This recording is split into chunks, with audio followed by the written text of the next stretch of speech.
শুরু করি। আহমেদ শাহাদা জানতে চেয়েছেন রোজা থাকা অবস্থায় হাতের বা পায়ের নখ কাটা যাবে কিনা? উত্তর কাটা যাবে, কোনো অসুবিধা নেই। রোজা রেখে হাত পা নখ কাটা যাবে, এর সাথে রোজা ভঙ্গের কোনো সম্পর্ক নেই। এমডি ইয়াকুব হোসেন জানতে চেয়েছেন রোজা রাখা অবস্থায় স্বপ্নদোষ হলে রোজা থাকবে কিনা? থাকবে, কোনো অসুবিধা নেই। স্বপ্নদোষ মানুষ ইচ্ছাকৃত করে না, অতএব স্বপ্নদোষ হলে বীর্যপাত হয়ে গেলে ঘুমের মধ্যে আপনার রোজা কন্টিনিউ করতে পারা হবে। স্বপ্নদোষের কারণে বীর্যপাত হলে সে কারণে আপনি গোসল করবেন, গোসল ফরজ হবে আপনার, কিন্তু রোজা ভাঙবে না। ত্রিহান আপনি আইডি থেকে জানতেছেন আমি গর্ভবতী, আমার বমি হয়, মাথা ঘুরে, তাহলে আমার রোজার বিধান কি? যদি বমি হয় এতে রোজা ভাঙবে না, ইচ্ছাকৃত বমি না করলে রোজা ভাঙবে না। হাদিসে আসলে নবী সাল্লাল্লাহু আলাইহি ওয়াসাল্লাম বলেছেন যে ব্যক্তির বমি হয় তার রোজা ভাঙবে না, যে ইচ্ছাকৃত বমি করে হাত দিয়ে বা বের করে তার রোজা ভাঙবে। আর যদি বমি হওয়ার পর কিছু আপনি গিলে ফেলেন তার কারণে রোজা ভাঙবে, কিন্তু এমনি বমি হলে রোজা ভাঙবে না। মাথা ঘুরে বমি হয় তারপর কষ্ট করে আপনার রোজা রাখা উচিত, এটা ফরজ রোজা, এখানে কার্পণ্য করা উচিত নয় এবং ত্রুটি করা উচিত নয়। আল্লাহ আমাদের তৌফিক দান করুন। নাজির আহমেদ ফারুক আপনি জানতে চেয়েছেন তারাবিতে আমরা যে দোয়া পড়ি এবং মুনাজাতে যে দোয়া করি এটা সুন্নাহ সম্মত কিনা? ভাই, তারাবির 4 রাকাত পর পর দোয়া পড়া বা তারাবির শেষে সবাই মিলে আলাদা করে দোয়া করার কোনো শিক্ষা, কোনো নির্দেশ রাসূল আকরাম সাল্লাল্লাহু আলাইহি ওয়াসাল্লাম থেকে দেন নাই। সাহাবায়ে কেরাম তারাবি জামাতের সাথে পড়েছেন, কিন্তু তারা এরকম করে দোয়া করেছেন বলে কোনো প্রমাণ নাই।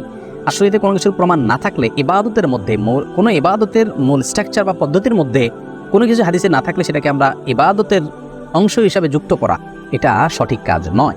আমরা মনে করি যে এটাকে কেউ যদি তারাবির অংশ মনে করেন তাহলে ভুল হবে। হ্যাঁ, মাঝে মধ্যে করলেন সেটা ভিন্ন কথা। সালাতের পর দোয়া কবুলের সেই জায়গা থেকে যা মধ্যে দোয়া করলেন সেটাও অসুবিধা নেই, এটা ঐচ্ছিক বিষয়। কিন্তু সিস্টেম বানিয়ে নেওয়া এবং এটাকে একটা ফরম্যাটে আনা যে নিয়মিত এই কাজটা করা সেটা কিন্তু সঠিক নয়। সেদিন আপনি জানতে চেয়েছেন অসুস্থতার কারণে তারাবি যদি 20 রাকাত না পড়তে পারে তাহলে কত রাকাত পড়া উচিত? তারাবি 20 রাকাত না পড়তে পারলে যতটুকু তৌফিক হলো ততটুকু পড়বেন।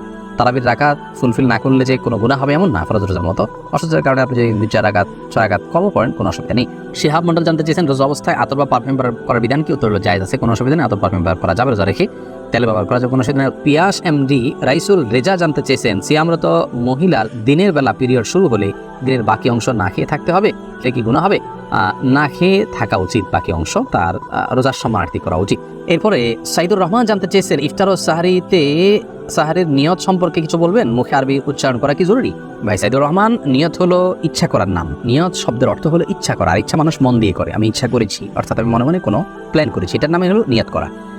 রোজার নিয়ত করতে হবে অন্যান্য সমস্ত আমলের মতো, ইন্নামাল আমালু বিন্নিয়াত, সমস্ত আমলের নিয়তের উপর নির্ভরশীল। নিয়ত না থাকলে কোনো আমলই গ্রহণযোগ্য হবে না। কিন্তু নিয়তের মানে এই না যে মুখে উচ্চারণ করতে হবে। শরীয়ত আমাদেরকে মুখে উচ্চারণ করে নিয়ত করার কোনো শিক্ষা দেয়নি এবং রোজার জন্য আলাদা কোনো নিয়তের শিক্ষা আল্লাহ তাআলা দেননি। নামাজের ক্ষেত্রেও কোনো নিয়ত, রোজা মুখে নিয়ত করার কোনো শিক্ষা আল্লাহ তাআলা দেননি। অতএব আমরা মনে মনে আমি যে রোজা রাখছি এটাই আমার নিয়ত হিসেবে যথেষ্ট হবে। আপনি ভোর রাতে কেন খেতে উঠেছেন? রোজা রাখার জন্য উঠেছেন, এর মানে হলো আপনার রোজা রাখার ইচ্ছা আছে, বাস নিয়ত আছে। আলাদা করে সেটাকে মুখে উচ্চারণ করা আর কোনো নির্দেশ আমাদেরকে দেয়নি, কোনো প্রয়োজন নেই।